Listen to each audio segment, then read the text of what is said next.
போதைப் பொருளை கடத்துறாங்க, கஞ்சா குடிக்கிறாங்க, கும்பலா கூட்டு போய் பெண்களை வந்து கேங்ரேப் பண்றாங்கன்னு படம் எடுக்கிறாங்க. குற்ற உணர்ச்சியை காசு மாதிரியான இயக்குனர்கள்லாம் குடும்ப படங்களுக்காகவே கொண்டாடப்பட்டவர்கள். குடும்பம் ஒரு கதம்பம், சம்சாரம் அது மின்சாரம், அது மாதிரி படங்களுக்கு வந்து கொண்டாடப்பட்டார்கள். விசு வந்து பாலச்சந்திர சார் தான் வந்தாரு, வி சேகர் பாக்யராஜ் தான்.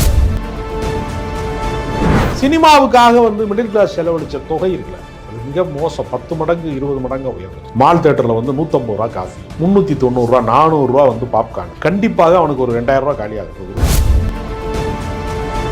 கூலிக்காரன் பார்க்க முடியாத அளவுக்கு கூலின்னு படம் வருது. இப்ப தங்கம் போல சினிமாவும் வந்து எட்டாக்கணியே மாறுதா அந்த நடுத்தர மற்றும் ஏழைகளை? அதேதான் நீங்க சொன்ன வார்த்தை ரொம்ப முக்கியமானது. பெண்களோட சென்டிமெண்ட் சம்பந்தப்பட்ட கதைகளை பூராமே சீரியல்களுக்கு முன்னால் பெண்கள் சிறைப்படுத்தப்பட்டு விட்டார்களா என்று சொல்லக்கூடிய அளவுக்கு திரையரங்க சூழலுக்கு இல்லாமல் போயிட்டாங்க. டூரிஸ்ட் ஃபேமிலின்னு ஒரு படம் ஓடுது, அது முழுக்க குடும்ப படமா இருக்கு. விஜய் சேதுபதி நித்யா மேனனுடைய நடிப்புல தலைவன் தலைவிங்கிற படம் தொடங்குனதுல இருந்து கிளைமாக்ஸ் வரைக்கும் புருஷன் பொண்டாட்டி சண்டை தான். ஜனநாயகன் படக்குழு தங்களுடைய வழக்கில் வந்து வாபஸ் வாங்கியிருக்காங்க. ஜனநாயகம் எப்போது விரைவில் வருவதற்கான வாய்ப்புகள் இருக்கு. கோர்ட்டுக்கு போவது என்பது ஒரு படைப்பை சாகடிப்பதற்கு சமம். நீங்க வந்து வாய்தா போட்டுக்கிட்டே இருந்தீங்கன்னு வச்சுங்க, அந்த படம் விளங்காம போயிடும். அதனால ஜனநாயகன் வந்து கால தாமதம் ஆக ஆக ஆரணங்கஞ்சி பழங்கஞ்சி ஆயிடும். ஒரு சுதந்திரமான அமைப்பாக இல்லாமல் பாஜக காரங்க பூரா சென்சார் போர்டில் மெம்பராக போட்டு அதனால் சங்கிகளுக்கு எதிராக படம் எடுத்தாங்கன்னா ரிலீஸ் பண்ண விடாமல் பார்த்துக்கிறதுக்கான வேலையும் செய்கிறாங்க.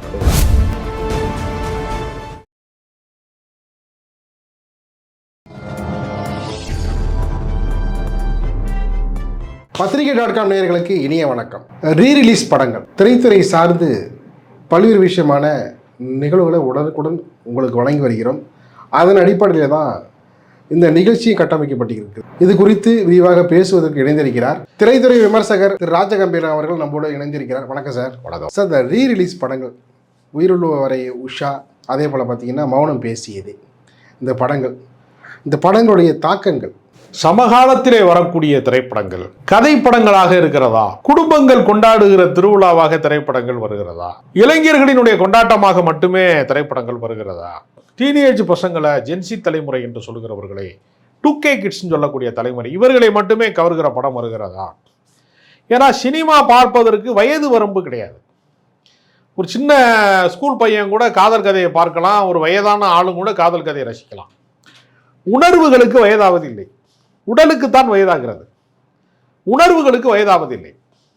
அப்போ ரொம்ப பேர் என்ன நினச்சிக்கிட்டு இருக்காங்கன்னா அந்தந்த வயசுக்கான இதை தான் அவங்க பார்க்கணும் அப்படின்னா, இப்போ முதல் மரியாதை படம் வந்து தமிழ்நாட்டில் சூப்பர் டூப்பர் ஹிட் ஆகி ஓடிச்சு. அது ஒரு நடுத்தர வயதை கடந்தவர், 50களை கடந்த ஒருவர், ஊர் தலைவராக இருக்கிற ஒருத்தருக்கு ஒரு இளம் பெண்ணோட ஒரு மெல்லிய காதல் பூக்குற மாதிரியான கதையை வந்து அவங்க பண்ணாங்க. அப்போ 50 வயசுக்கு மேலே இருக்கிறவன் தான் தேட்டருக்குள்ளே வரணும், உனக்கெல்லாம் வேற ஆளுக்கெல்லாம் 49 வயசு ஆளுக்கெல்லாம் டிக்கெட் கிடையாது, நீலாம் கொஞ்சம் வெளியே போப்பா அப்படின்னு சொல்லி யாரும் வந்து படத்தை காட்டலாம். ஆனால் அந்த படத்தோட ரீரெக்கார்டிங் எப்போ சொன்னார் இளையராஜா, இந்த படம் ஓடாது. ஆமாம், அது ஒவ்வொருத்தருடைய கணிப்பது. எனக்கு வந்து பணமே வேணாம் ஆமாம் அப்படின்னு சொல்லியிருக்காரு. ஆமாம், அதனால இளையராஜா கணித்ததுனாலேயே அது ஓடும்னு அர்த்தம் இல்லை. யாருமே சினிமாவை கணிக்க முடியும். ஆமாம், அது கணிப்பு பொய்ன்னு அவரே. எதனால நான் அதை சொல்றேன்னா, எது மக்களுக்கு எப்போது பிடிக்கும்னு சொல்ல முடியும். இப்போ உதாரணத்திற்கு குடும்ப படங்கள் இனி ஓடவே ஓடாதுன்னு பல பேர் கற்பூரம் அடிச்சு சத்தியம் பண்ணிட்டான். ஏன்னா அந்த வகை இயக்குனர்கள் இப்போது கிடையாது. நீங்கள் இப்போ கே பாக்கியராஜனுடைய எல்லா படங்களுமே ஃபேமிலி சென்டிமெண்ட் படங்கள் தான். தானம் முடிச்சா இருக்கலாம், எல்லா படங்களுமே. அதே மாதிரி நீங்கள் பார்த்தீங்கன்னா அதனுடைய தொடர்ச்சியாக பல இயக்குனர்கள் வந்தாங்க. அவர்கிட்ட இருந்து தான் வந்து பாக்கியராஜிட்ட இருந்து வி சேகர் வந்தார். விசு மாதிரியான இயக்குனர்கள்லாம் குடும்ப படங்களுக்காகவே கொண்டாடப்பட்டவர்கள். குடும்பம் ஒரு கதம்பம், சம்சாரம் அது மின்சாரம், அது மாதிரி படங்களுக்கு வந்து கொண்டாடப்பட்டார்கள். விசு வந்து பாலச்சந்திர சார் தான் வந்தார், வி சேகர் பாக்யராஜ் தான் வந்தார். ஆமாம், ரெண்டு பேரும் பார்த்தீங்கன்னா அந்த குடும்ப கதை தான். அவர் சொல்கிற விதம் வேறு மாதிரியா இருக்கு, இவர் சொல்கிற விதம் வேறு. அதனால பெண்களை மையமிட்டு சொல்லக்கூடிய கதைகள், குழந்தைகளை மையமாக வைத்து சொல்லப்படுகிற கதைகள், இதெல்லாம் வந்து ஒரு பெரிய ட்ரெண்ட் செட்டிங்காக ஒரு காலத்தில் இருந்தது. தொலைக்காட்சி வந்ததற்கு பின்பு அந்த ஏரியாவை சீரியல் கைப்பற்றிடுச்சு. பெண்களோட சென்டிமெண்ட் சம்பந்தப்பட்ட கதைகளை பூராமே சீரியல்களுக்கு முன்னால் பெண்கள் சிறைப்படுத்தப்பட்டு விட்டார்களா என்று சொல்லக்கூடிய அளவுக்கு திரையரங்க சூழலுக்கு இல்லாமல் போயிட்டாங்க. இப்போ சமீப காலத்தில் ஓடிடி தளம்லாம் வந்ததற்கு பின்பு தேர்வு செய்து பார்ப்பதற்கு உலகத்தினுடைய ஒப்பற்ற படங்கள்ல இருந்து, உன்னதமான படங்கள்ல இருந்து, குப்பை படங்கள்ல இருந்து, சுமாரான படத்துல இருந்து, சூப்பர் படம் வரைக்கும் நம் வீட்டினுடைய வரவேற்பறையிலே, நம் வீட்டுக்குள்ளேயே பார்க்க வேண்டிய வசதி வாய்ப்பு பெருகிவிட்டது. மொபைலில் பார்க்குறான், லேப்டாப்பில் பார்க்குறான், கம்ப்யூட்டரில் பார்க்குறான், பயணத்தில் பார்க்குறான், எல்லா இடத்துலையுமே காட்சி வடிவம் வந்து கைபேசிக்குள்ளே வந்துருச்சு. நீங்கள் ஓடிடியை வந்து நீங்கள் மொபைல்லையும் பார்க்க முடியும். நெட்ஃப்ளிக்ஸ்லேருந்து எந்த ஓடிடி தளமாக இருந்தாலும் மொபைல்லே பார்க்கலாம். அப்போ படம் பார்ப்பதற்கான வாய்ப்பு என்பது ஒரு திரையரங்கத்தை நோக்கித்தான் இல்லைங்கிறதுக்கு பின்னாடி ஆடியன்ஸ் வந்து பிரிஞ்சுட்டான். இந்த மந்தைகளில் இருக்கிற ஆடுகளை பிரித்து விட்டான். இப்போ என்ன ஆகி போச்சுன்னா, யார் திரையரங்கத்தில் போய் கும்பலாக படம் பார்க்குறான்னா, ஏற்கனவே பிரபலமான நடிகனுக்கு ரசிகனாக இருக்கிறவன் ஒரு வகை. இன்னொன்று டீனேஜ் பசங்க, அப்பங்காசில் மட்டும் படம் பார்க்குறவன், ஜென்சி தலைமுறைன்னு சொல்லக்கூடியவன், கல்லூரியில் படிக்கிறவன், கல்யாணம் ஆகி புது மனைவியோட ஒரே ஒரு படம், அதான் கடைசி படம்.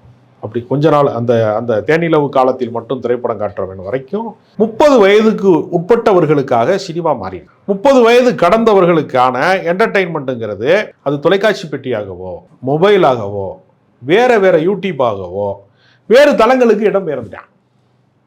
அப்போ இவங்க என்ன பண்ணிட்டாங்கன்னா, இனி ஃபேமிலி படம் ஓடாதுன்னு சத்தியம் பண்ணிட்டாங்க எல்லாரும். அந்த வகை இயக்குனர்களுக்கும் மார்க்கெட் இல்லாமல் போச்சு. ஆனால் இது சரியானதா இந்த பார்வைன்னு பார்த்தா, டூரிஸ்ட் ஃபேமிலின்னு ஒரு படம் ஓடுது, அது முழுக்க குடும்ப படமாக இருக்குது. விஜய் சேதுபதி, நித்யா மேனனுடைய நடிப்பில் தலைவன் தலைவிங்கிற படம் தொடங்குனதுலேருந்து கிளைமாக்ஸ் வரைக்கும் புருஷன் பொண்டாட்டி சண்டை தான் கதை. குடும்பத்தில் எப்படிலாம் சண்டை போடுவாங்க, எதுக்கெல்லாம் கோச்சிக்கிடுவாங்க, எதுக்கெல்லாம் லவ் பண்ணுவாங்க, எப்போயெல்லாம் பிரிஞ்சு போவாங்கிறத மாற்றி அடிச்சிருக்காங்க படம் முழுக்கவே. 2.5 மணி நேரமே சண்டை போடுறாங்க. ஏறத்தாழ 2 மணி நேரம் சண்டை போடுறாங்க, 1/2 மணி நேரம் காதலிப்பாங்க. அந்த படம் பயங்கர சூப்பர் ஹிட். இப்போ இந்த வகை படம் தான் ஓடும் அப்படின்னு எந்த இலக்கணத்தையும் முன்முடிவாக வகுக்க முடியல. கதை படங்கள் ஆனால் குறைஞ்சிருச்சு. நான் குறிப்பிடுற தலைவன் தலைவியோ, நான் குறிப்பிடக்கூடிய இந்த மாதிரி டூரிஸ்ட்டு ஃபேமிலி மாதிரி படங்களோ அல்லது சிறை மாதிரி படங்களோ, கதை படங்களுடைய எண்ணிக்கை வந்து ரொம்ப விதிவிலக்காகிவிட்டது. அப்போ அவன் என்ன பண்ணுறான்னா, பெரிய மாஸ் படங்கள், பாகுபலி மாதிரி படங்கள், பெரிய பிரம்மாண்டமான பொன்னியின் செல்வன் மாதிரி படங்கள், பெரிய பட்ஜெட் படங்கள், பெரிய ஹீரோ. அப்போ அவன்லாம் என்ன பண்ணுறான்னா, சர்வதேச அளவில் இந்த படத்தை மார்க்கெட் பண்ணணும்னு போதைப் பொருளை கடத்துறாங்க, கஞ்சா குடிக்கிறாங்க, கும்பலாக கூட்டு போய் பெண்களை வந்து கேங்ரேப் பண்ணுறாங்கன்னு படம் எடுக்கிறான். குற்ற உணர்ச்சியை காசு செய்கிறான்.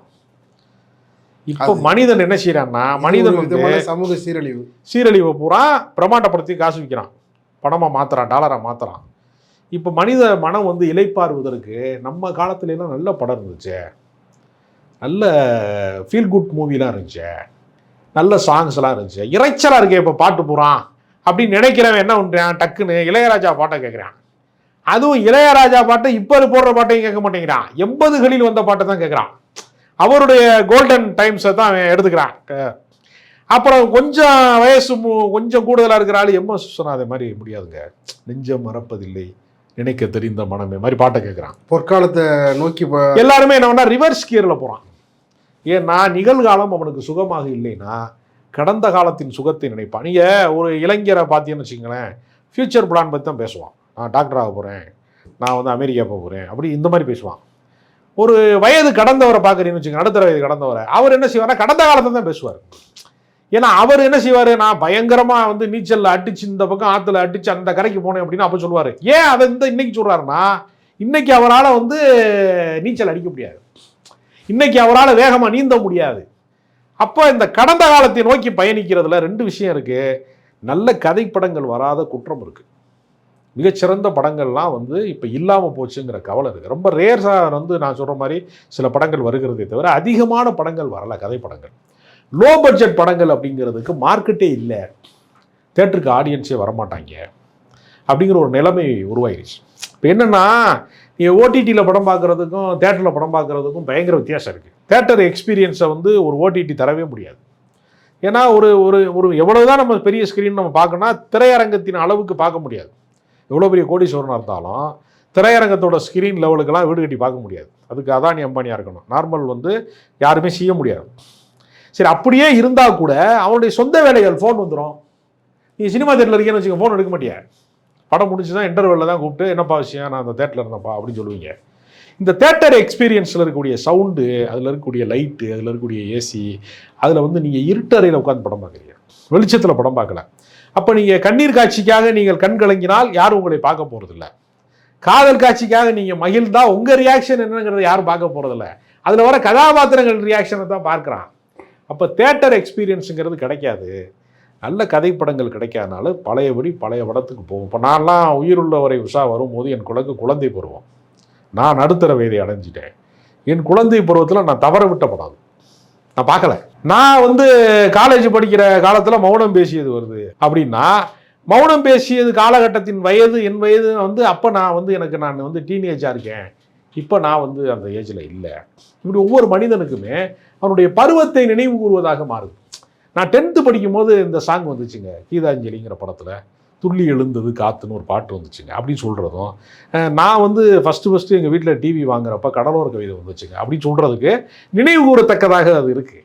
அதனால் ரீரிலீஸ் படங்கள் என்பது முழுக்க நல்ல படங்கள் வராதனுடைய பற்றாக்குறையை வெளிப்படும். தமிழ்நாட்டில் தான் அந்த தேட்டருடைய பற்றாக்குறை. அதே போல் பார்த்திங்கன்னா தேட்டருக்கெல்லாம் வந்து கல்யாண மண்டபம் மாறுற சூழல். ஆனால் ஆந்திராவில் எடுத்துக்கிட்டிங்கன்னா, ஆந்திராவில் வந்து சொல்கிறாங்க, நாங்கள் என்ன தான் வசதி வாய்ப்பு இருந்தாலும் எங்களுக்கு வந்து தேட்டரில் போய் தான் படம் பார்க்குற திருப்தி, அந்த திருப்தி வந்து வேறு எங்கேயுமே தராது. அதனால தான் இன்றைக்கி வந்து ஆந்திராவில் தேட்டருக்கெல்லாம் வந்து கல்யாண மண்டபம் மாறல அப்படின்னு சொல்கிறாங்க. எப்படி ரெண்டுத்தையும் ஒப்பிடு? இல்லை, அது எப்படின்னா மல்டி காம்ப்ளெக்ஸ்னு ஒன்று வந்துச்சு. எல்லா திரையரங்குமே ஏசியாக மாறுறது, ரொம்ப நவீன வசதிகளோடு மாறுறது எல்லாமே அப்படின்னு. இப்போ நீங்கள் சிங்கிள் தேட்டரை தான் நீங்கள் இடிக்கிறாங்கன்னு சொல்கிறீங்க. மல்டி காம்ப்ளெக்ஸ்னு ஒன்று வந்துருச்சு, மாலுக்குள்ளே தேட்டர் வந்துருச்சு. அப்போ ஒரு ஸ்க்ரீன் கிடையாது. நீங்கள் முன்னாடிலாம் ஒரு தேட்டரில் ஒரு படம் தானே ஓடும், நீங்கள் வேறு படத்தை பார்க்க முடியாதுல்ல. இப்போ நீங்கள் அப்படி கிடையாது. நீங்கள் நேரடியாக ஆன்லைனில் புக் பண்ணாமல் ஆன்லைன்லேயும் நீங்கள் தேவைப்பட்ட படத்தை புக் பண்ணிக்கலாம். ஒருவேளை திரையரங்கத்துக்கு நேராக போறீங்கன்னா இந்த படம் இல்லைன்னா இன்னொரு படம் பார்க்கலாம், ரிட்டர்ன் வர வேண்டிய அவசியம் கிடையாது. உங்களுக்கு எந்த ஷோ வேணும் அப்படின்னு கேட்குறான். அப்போ இன்றைக்கி வந்து நவீன வசதி கூடி இருக்குது. ஆனால் என்ன சிக்கலாக இருக்குன்னா, சினிமாவுக்காக வந்து மிடில் கிளாஸ் செலவழித்த தொகை இருக்குல்ல, அது மிக மோசம். 10 மடங்கு 20 மடங்கு உயர்ந்துருச்சு. பாப்கார்ன் அவன் 400 ரூபாய்க்கு விற்கிறதும், ஏர்போர்ட்டில் வந்து காஃபி என்ன விலையோ அதே விலை தான் வந்து திரையரங்கத்தில் வந்து இன்றைக்கி வந்து காஃபியோட விலை. வந்து மால் தேட்டரில் வந்து 150 ரூபா காஃபி, 390 ரூபா 400 ரூபா வந்து பாப்கார்ன் அப்படின்னு போடும்போது, ஒரு கிட்டத்தட்ட நீங்கள் தனியாக போய் படம் பார்க்க 2 நண்பர்களோடையோ ஒரு குடும்பத்தோடையோ மனைவி மக்களோடையோ போய் படம் பார்த்தான்னா கண்டிப்பாக அவனுக்கு ஒரு 2000 ரூபா காலி ஆகுது உறுதி. அப்போ நீங்கள் வாரம் படத்துக்கு போக முடியாது. மிடில் கிளாஸ் என்ன நினைப்பான், 2000 ரூபா இருந்தால் ஒரு வாரத்துக்கு சமைச்சு சாப்பிட்றலாம்னு நினைப்பான். அதில் போய் மாட்டக்கூடாதுன்னு நினைக்கிறான். அப்போ செலக்ட் பண்ணி படம் பார்க்குறாங்க. அப்போ விமர்சனம் பார்த்து படம் நல்லா இருக்காங்கிறதெல்லாம் பார்த்து அப்படி போகும்போது சின்ன படங்களுக்கு அந்த ரீச் கிடைக்கிறதுக்கு முன்னாடி தேட்டரை விட்டு போயிடும். வெள்ளிக்கிழமை ரிலீஸ் ஆகும், திங்கக்கிழமை படம் கதை முடிஞ்சிருது அப்படிங்கிற ஒரு இடத்தை நோக்கி நகருது. இதனால சிறு தயாரிப்பாளர்கள் குறைந்து கொண்டே வருகிறார்கள். இது தமிழ் சினிமாவுக்கு பெரிய ஆபத்துன்னு. அதில் ஒரு பெரியவர் சொன்னார், தேட்டரில் பார்த்தீங்கன்னா இது போல செலவுலாம் வந்து எங்கள் காலத்தில் சுத்தமாக இல்லை, தட்டு முறுக்கில் நாங்கள் வந்து கண்டிப்பாக அவனுக்கு ஒரு 2000 ரூபா காலி ஆகுது உறுதி. கண்டிப்பாக அவனுக்கு ஒரு 2000 ரூபா காலி ஆகுது உறுதி. தேடி வரும். அதை பார்த்தீங்கன்னா 25 பைசா கொடுத்தா போதும். இல்லை அப்படி வந்து முறுக்கு இப்பயும் தேடி வருதுங்க. நீங்கள் ஆன்லைனில் புக் பண்ணும்போதே நீங்கள் வந்து என்னென்ன வேணும் உங்களுக்கு அப்படின்னு கேட்குறான். பாப்கார்ன் வேணுமா தேடி வருது. ஆனால் வந்து பெப்சி வேணுமா, டீ காஃபி வேணுமாலாம் கேட்குறான். அது நூதன ஒரு வழி. அங்கேயும் வந்து கொடுக்குறாங்க. பாக்கெட்டில் உள்ளது என்னன்னா பொருளாதாரம் என்கிறது என்ன ஆயிடுச்சுன்னா, எப்படி இந்த கர்நாடக இசை கச்சேரி கேட்கறதுக்கு வந்து ஒரு இது மட்டுமே அப்பர் மிடில் கிளாஸ் எல்லாம் தாண்டவங்கெல்லாம் கேட்குறாங்கன்னு ஆயிடுச்சோ, ஒரு குறிப்பிட்ட சாராருக்கானதாக எப்படி வந்து நாடக சபாக்கள்லாம் இயங்குதோ அது மாதிரி திரையரங்கத்தை என்ன பண்ணிட்டான்னா ரொம்ப காஸ்ட்லியாக மாற்றி வச்சிட்டான். மிடில் கிளாஸ்ல இருந்து அதை பறிச்சுட்டான். நீங்கள் பழைய திரைப்படங்கள்லாம் பார்த்தீங்கன்னா உழைப்பாளி, தொழிலாளி, நானும் ஒரு தொழிலாளி அப்படின்னா படம் வந்துச்சுல. எம்ஜிஆர்லாம் மீனவ நண்பன், படகோட்டி, ரிக்ஷாக்காரன் அப்படின்னு படம் எடுத்தாங்கல்ல. ஏன்னா அவங்கெல்லாம் படம் பார்த்தாங்க. ஆமாம். இப்போ அப்படி இல்லை. இப்போ கூலின்னு படம் வருது, அதுக்கு வந்து நமக்கு வந்து நிறைய செலவாகுது. அதுக்கே அது கூலிக்காரன் பார்க்க முடியாத அளவுக்கு கூலின்னு படம் வருது. இப்போ தங்கம் போல சினிமாவும் வந்து எட்டாக்கணியாக மாறுதா அந்த நடுத்தர மற்றும் ஏழைகளை? அதே தான் நீங்கள் சொன்ன வார்த்தை ரொம்ப முக்கியமானது.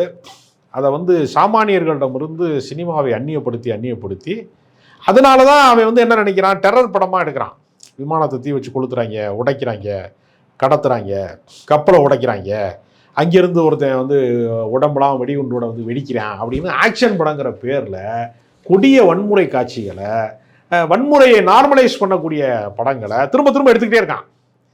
இது உளவியலா நமக்கு என்ன ஏற்படுதுன்னா, நம்ம ஏற்கனவே வாழ்க்கையில வந்து பல போராட்டங்கள்ல வந்து பல இடங்கள்ல தோத்து அவமானப்பட்டு இளைப்பாறுவதற்கு தான் சினிமாவுக்கு போறோம். அங்கே வருடி கொடுப்பதற்கான பாடல்கள் இல்லாம, நெகிழத்தக்க கதைகள்லாம் இல்லாம, கொடூரமா வந்து தாக்கக்கூடியதை ஒருத்தன் வந்து குறவலையா இருக்கிறத வந்து காட்சிகளை காட்டுறதுல, ஒருத்தன் 40 பேர் அடிக்கிறது, படத்துல வந்து இடையிடையில சண்டை காட்சி வந்தது போய் சண்டை காட்சிக்கு நடுவில் படம் வருதுங்கிற மாதிரி, கதை வருதுங்கிற மாதிரி ஆக்கிட்டாங்க. அதான் அதனால ரீரிலீஸ் படங்களை நோக்கி திரும்புவதை தவிர சினிமா பார்வையாளர்களுக்கு இன்னொரு வாய்ப்பு இல்லைங்கிறது ரொம்ப வருந்தத்தக்கதாக இருக்கு. இதுலேருந்து மாறுபட்டு மலையாள திரையுலகம் இன்னும் பார்த்தீங்கன்னா கதை தான் முக்கியம், கதை நோக்கி தான் எல்லாமே.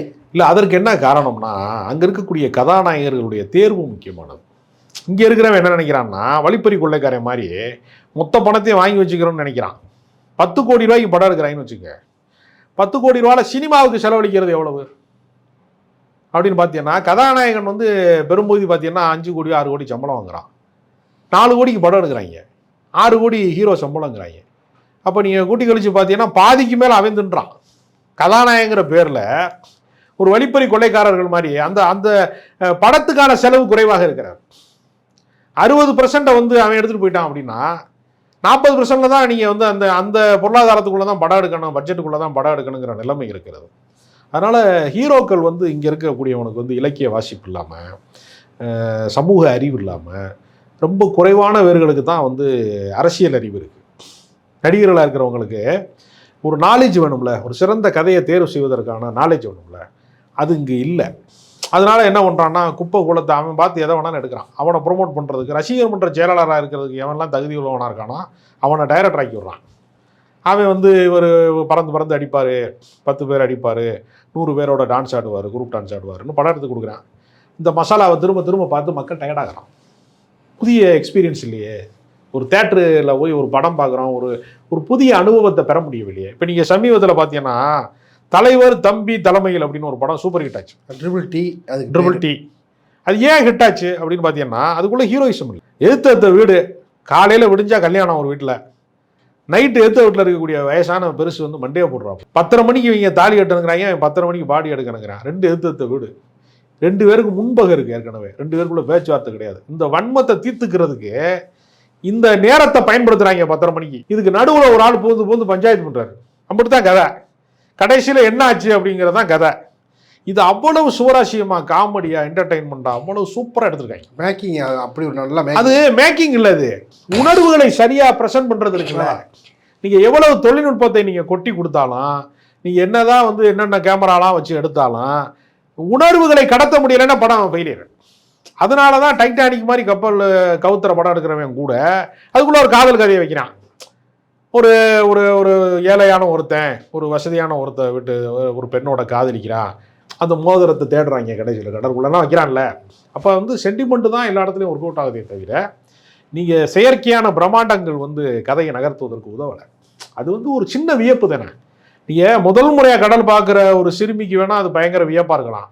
டெய்லி கடற்கரையிலேயே சுண்டல் விற்கிறாளுக்கு வியப்பாக இருக்குமா? கடலை பார்த்தா வியப்பாக இருக்குமா? அந்த வியப்பு என்பது தற்காலிகமானது. அது பிரம்மாண்ட படங்கள் என்பதை நம்ம ரிப்பீட் மோடில் பார்க்க முடியாது, திருப்பி பார்க்க முடியாது. நீங்கள் சில படங்களை திரும்ப திரும்ப பார்க்கலாம், சில காதல் படங்கள் எல்லாம் நீங்கள் திரும்ப திரும்ப பார்க்கலாம். அது உணர்வுகளுக்குள்ள ரொம்ப பிடிச்சதாக இருக்கும். ஆனால் நீங்கள் பிரம்மாண்ட படங்களை நீங்கள் எத்தனை முறை டைட்டானிக் கப்பல் உடையிறத பார்க்க முடியும்? ஒரு முறை தான் அது பிரமிப்பாக இருக்கும். எத்தனை முறை பாகுபலி பார்க்க முடியும்? எத்தனை முறை பொன்னியின் செல்வன் பார்க்க முடியும்? அப்படி பார்க்க முடியாது. இதற்கு இடையில ஜனநாயகன் படக்குழு தங்களுடைய வழக்கில் வந்து வாபஸ் வாங்கியிருக்காங்க. ஜனநாயகம் எப்போது விரைவில் வருவதற்கான வாய்ப்புகள் இருக்கா? இல்லை, அவங்க வழக்கை வாபஸ் வருவதன் மூலமாக அவங்களுக்கு மறு ஆய்வு கமிட்டியில் விரைவாக படத்தை ரிலீஸ் பண்ணுவதற்கான வாய்ப்பு இருக்கிறது. ஏன்னா தேர்தல் மிக நெருக்கத்தில் இருக்கிறதுனால மிக விரைவாக வெளியிடப்படவில்லை என்றால் தேர்தல் கழித்து தான் அந்த படம் ரிலீஸ் ஆகுங்கிற நிலைமை வந்துடும். ஏன்னா அது அரசியல் திரைப்படமாக இருக்கிறது. அவங்க கட்சி சார்ந்த குறியீடுகள்லாம் அந்த படத்தில் இருக்குது. அதனால் இந்த வேலையை அவங்க முதலே செஞ்சுருந்தாங்கன்னா, மறு ஆய்வுக்கு மட்டுமே அவங்க அனுப்பியிருந்தாங்க, ரிவைசிங் கமிட்டிக்கு மட்டுமே அனுப்பியிருந்தாங்கன்னா இந்நேரம் படம் வந்திருக்கும். அவங்க தேவையில்லாமல் வீம்புக்கு வந்து வழக்கு போட்டு மாட்டிக்கிட்டாங்க. அதை இப்போ வாபஸ் பெறுவதன் மூலமாக ஜனநாயகன் மிக விரைவில் ரிலீஸ் ஆக வாய்ப்பு இருக்கிறது. தேர்தல் தேதி அறிவிப்பதற்கு முன்பு வந்தால்தான் ஜனநாயகனுக்கு வந்து வாழ்க்கை. இல்லைன்னா நீங்கள் எலெக்ஷன்லாம் முடிஞ்சு 3 மாதம் 2 மாதம் கழித்து தான் வரும். அதனால் மே மாதத்துக்கு நகர்த்தப்பட்டோம். அப்படி நகர்த்தப்பட்டாலே அந்த படம் ஓடாது. அதனால் ஜனநாயகன் விரைவில் ரிலீஸ் ஆகுது என்பது அந்த படக்குழுவுக்கு நல்லது. இதுக்குள்ள அரசியல் விளையாட்டுகளுக்குள்ள மத்திய அரசாங்கம் ஈடுபடுமா ஈடுபடாதா என்பதை நம்ம இனிமே தான் தெரிஞ்சுக்க வேண்டும். இந்த படம் மூலயமா சொல்ல வருகின்ற செய்தி, அதாவது பார்த்தீங்கன்னா ஒரு படம் ஒரு பிரச்சனை இருக்குன்னா முதல்ல வந்து எங்கே அனுப்பணும், ஆர்சிக்கு அனுப்பணுமா இல்லை வந்து நீதிமன்றத்தை நாடணும்? இல்லை, அதாவது கடந்த காலங்களில் இதெல்லாம் நீதிமன்றத்துக்கே போகாது. தீர்ப்பாயம் என்று ட்ரிபுனல் என்று அது ஒன்று இருக்குது. அதை கலைச்சி விட்டாங்க அந்த கவர்மெண்ட்லாம். இப்போ இருக்கக்கூடிய மத்திய அரசாங்கம் வந்து அந்த தீர்ப்பாயத்தை கலைச்சிட்டாங்க. அதனால தான் இந்த நிலைமை. பெரும்போது பாருங்கன்னா இங்கே சென்சார் ஆகலைன்னா பாம்பேல போய் சென்சார் பண்ணிட்டு வருவாங்க. அப்போ தீர்ப்பாயம் ஒன்று இருக்கும் பட்சத்தில் இந்த பிரச்சனைகள் தீர்க்கப்படுவதற்கான வாய்ப்பு இருந்தது.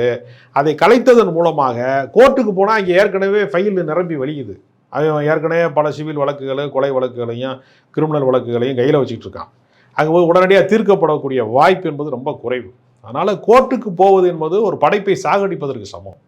ஏன்னா வாய்தாவாக போட்டால் என்ன ஆகும், படங்கிறது ட்ரெண்டிங்கு. இன்னைக்கு ஹிட் ஆகிற பாட்டை நாளைக்கு கேட்க மாட்டேங்கிறான். நீங்கள் வந்து வாய்தா போட்டுக்கிட்டே இருந்தீங்கன்னு வச்சுங்க, அந்த படம் விளங்காமல் போயிடும். அதனால் ஜனநாயகன் வந்து கால தாமதம் ஆக ஆக ஆரணங்கஞ்சி பழங்கஞ்சி ஆயிரும். சூடு ஆறுறதுக்கு முன்னாடி பரிமாறினா தான் உண்டு, இல்லாட்டினா படம் கூடாது. மீண்டும் திரைப்பட தணிக்கை தீர்ப்பாயம் அவசியம் என்பதை வலியுறுத்துறீங்களா? அது அப்படி வரணும்னா மறுபடியும் வேறு அரசாங்கம் வந்தால் தான் உண்டு, காங்கிரஸ் அரசாங்கம் வந்தால் தான் உண்டு. இவர்களை பொறுத்தவரையில் இவர்கள் வந்து என்ன நினைக்கிறாங்கன்னா, திரைப்படங்கள் இந்த மாதிரியான புரட்சிகரமான கருத்துக்களோ விமர்சன ரீதியான கருத்துக்களோ வந்தால் அரசாங்கத்துக்கு ஆபத்துன்னு பயப்படுறாங்க. அதனால் அவங்க என்ன நினைக்கிறாங்கன்னா, ஒளிப்பதிவு திருத்த சட்டம்னு ஒரு சட்டத்தை கொண்டு வந்து ஏற்கனவே ரிலீஸ் ஆன படத்தை கூட ரீசென்சார் பண்ணணுங்கிறான். அதனால் கருத்துரிமைக்கு ஒரு எதிரான ஒரு அரசாங்கமாக இவர்கள் வந்து அதை கையாள பார்க்குறாங்க. சென்சார் போர்டை வந்து ஒரு சுதந்திரமான அமைப்பாக இல்லாமல் பாஜக காரங்க பூரா சென்சார் போர்டில் மெம்பராக போட்டு அதனால் சங்கிகளுக்கு எதிராக படம் எடுத்தாங்கன்னா ரிலீஸ் பண்ண விடாமல் பார்த்துக்கிறதுக்கான வேலையும் செய்கிறாங்க நடுவில். அதனால தான் அவுரங்கசீப் மாதிரி படங்களை, காஷ்மீர் ஃபைல்ஸ் மாதிரி படங்களை, கேரளா ஸ்டோரி மாதிரி படங்களை எல்லாம் இந்த அரசாங்கம் ஊக்குவிக்குது. இதெல்லாம் பிரிவினைவாதத்தை, வெறுப்பை தூண்டக்கூடிய, சக மனிதனை நேசிக்க முடியாமல் செய்வதற்கான வில்லங்கமான விஷயங்களை வந்து திரைப்படத்தின் வழியாக கடத்துறான். மனிதாபிமானம் மட்டும்தான் உலகத்தை வெல்ல முடியுமே தவிர ஹிட்லருக்கு ஆதரவாக வந்து சார்லி சாப்ளின் படம் எடுக்கலை. ஹிட்லரை கிண்டல் பண்ணி தான் படம் எடுத்தார். கலைஞன் என்பவன் ஒரு நாளும் அதிகாரத்துக்கு மண்டியிடக்கூடாது. அதிகாரத்தை விமர்சிக்கிற இடத்துல இருந்தால் மட்டும்தான் அவன் கலைஞனே தவிர அதிகாரத்துக்கு மண்டியிடுபவர்கள் கலைஞர்கள் கிடையாது. அவர்கள் கலை இலக்கியத்தின் பெயரால் இருக்கக்கூடிய புரோக்கர்கள். அவர்கள் மேஸ்திரிகள். அப்படிப்பட்ட மேஸ்திரிகளை அதிகமாக உற்பத்தி செய்கிறாங்க. உண்மையான கலைஞர்களை புறக்கணிக்கிறாங்கன்னு தான் நான் பார்க்குறேன். நிகழ்ச்சி பங்கேற்று பல கருத்துக்களை தெரிவித்தமைக்கு இதே எங்கே எனக்கு இருந்துச்சு.